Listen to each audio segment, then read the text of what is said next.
Greetings. In this video I'm going to show you how to light an incense if you don't have a carrier like I have with this one. It's fairly simple to do. I'm going to show you how to make a homemade one.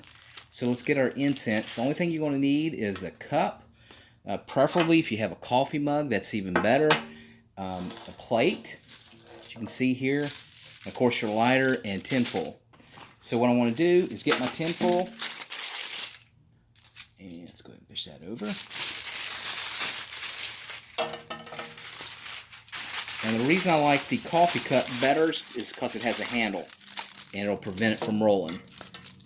But you can compromise and use the glass. Pretty self-explanatory. So let's go ahead and cover up our coffee mug. And then we're going to get a long piece for our plate.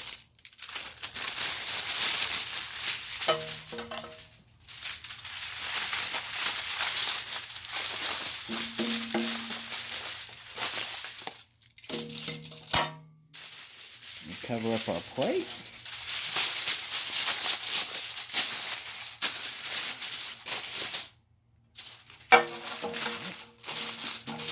And just a little tip, if you don't have a way to light an incense and you don't have a lighter, basically, what you can use a burner, a gas burner or an electric burner on the stove. Just basically let it heat up and touch it, or you can use a toaster as well. Alright, so we've got our plate here. We're going to set our mug on there, preferably on the end, and we're going to balance it like this. Now you can use a Coke can, a soda can. You can use other things. The reason I don't like a soda can though is because once it gets to the end and the incense will go down in the can, it'll burn it out quicker. You want to make sure you burn it all, right? So let's go ahead and light it.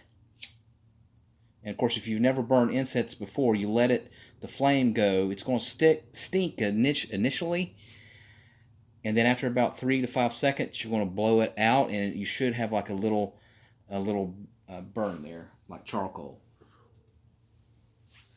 And that's going to stay lit, and it's going to burn all the way down. And of course, the tinfoil, so you don't burn the glass or burn your plate.